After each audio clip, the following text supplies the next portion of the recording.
Now, please welcome to the stage Site Associate Director, Joanne Mathias, and IDEN Program Manager and DLab Associate Director, Kofi Taha.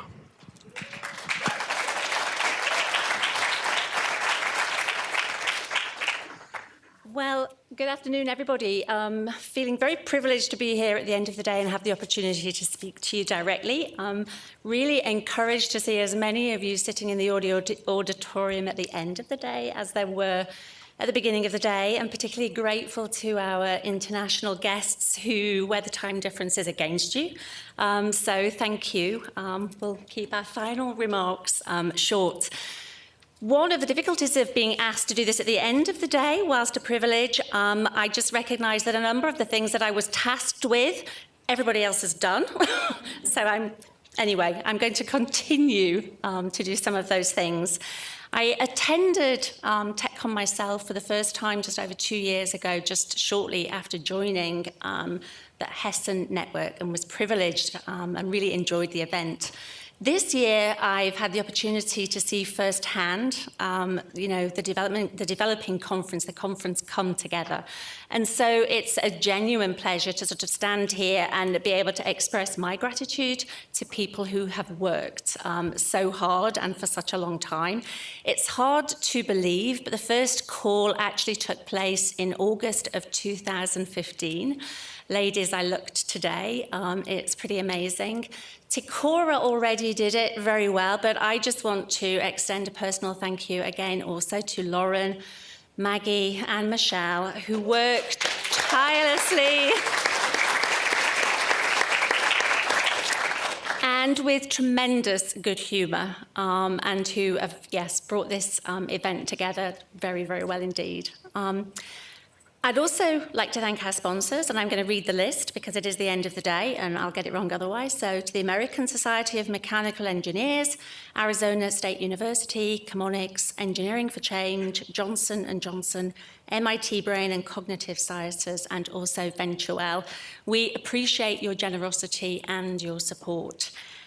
Third, I'd like to thank MIT's Richard Lester for being with us here today. He's been a tremendous advocate for both the site and the IDEN programs here on campus, and has given of his time very generously previously as well. We're very grateful to you. And again, to thank our Innovation Marketplace participants. For me, at Berkeley, the Innovation Marketplace was a real highlight. And whilst we're only on day one, I know it will be a highlight again for me this year. Round of applause again for all of our participants. Observing the quality and the diverse nature of the projects presented today gives me great confidence that HESN's goal to channel the ingenuity of university students towards global development is actually being realised. I think we all can agree that we've witnessed creativity, passion, commitment, and the ability to think and importantly to step outside of the box.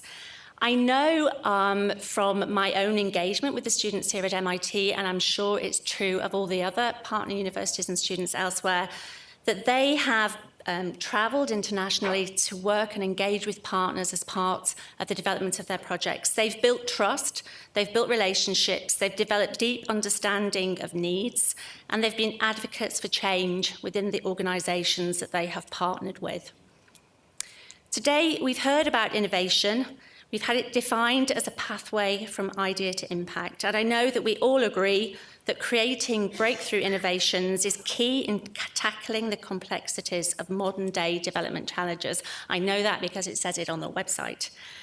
We recognise, however, that a good idea is only the start, and we need to understand how to leverage that good idea within the complexity of the systems that it will be embedded in order to achieve sustainable impact. And we've talked a lot today about experiments, taking risk in order to determine what flies, adaptation through iteration, and we've heard a call to create many more innovations in response to need. We've also heard directly from 3 social entrepreneurs who gave great examples of the triumphs, but also the challenges involved in taking their ideas to market. I'd also like to add one additional thing. Whilst challenging, understanding, and even defining a pathway to impact is of itself a science. And it's precisely the area of research that SITE is engaged in. And I've been very restrained today. There have been a number of occasions I've really wanted to shout out, we'd love to work with you and be involved in that particular problem. So we suggest that by modelling these complex systems, including modelling and understanding the business models, not just the technologies, that it's possible to begin to understand and define how best to scale. So looking forward, it's incredibly important that as well as curating the information, and I've heard that a lot today, the importance of us curating the information, it's also incredibly important that we reflect on, analyse and objectively compare these experiences so that we don't continue to reinvent the wheel but can determine best practice to establish early on through rigorous evaluation methodologies which ideas are most likely to succeed and what those pathways to success look like. I think Carol Lee used the word synthesis, recognising patterns.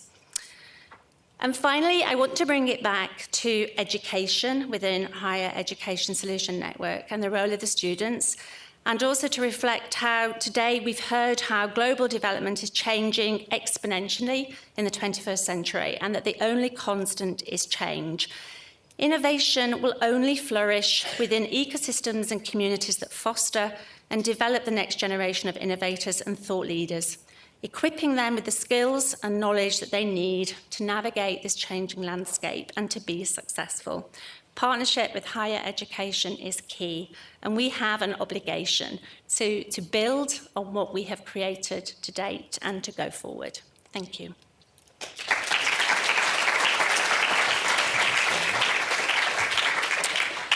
Good evening, everyone. Thank you very much. I know it's the end of the day, but that's just how we do. I really want to just thank everybody for coming. We really are pleased to be able to host all of you.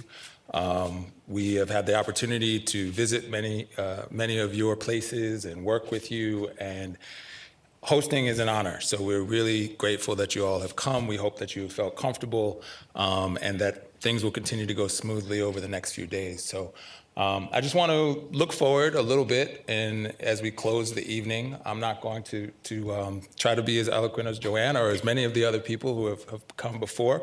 So mostly I'm going to handle logistics, but before doing so, I do hope that you take note of the diversity in this room and the diversity on the panels, who's in front of the room, not only today, but moving forward in the days to come. This conference will have more women speakers than men. We'll have not just representation from an African country, but several countries represented, as well as in Latin America and in Asia. And I just think that in times like these, inclusive, cooperative, collaborative spaces are more important than ever. So I hope that you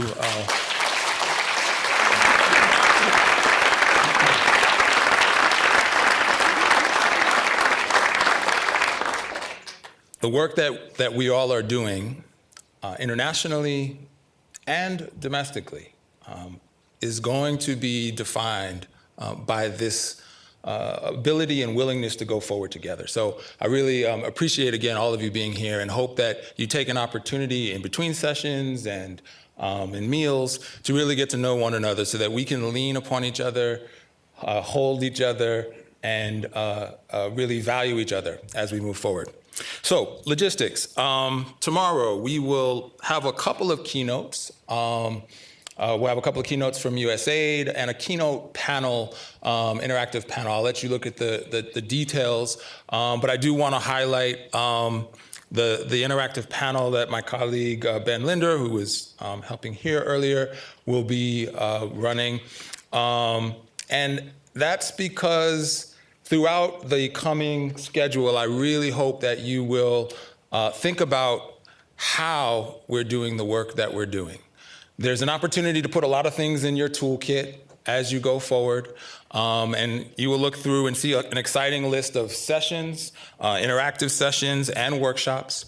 And so, yes, there will be technologies and approaches and strategies, and all of those things are important. That's why we come and have an opportunity to learn from each other.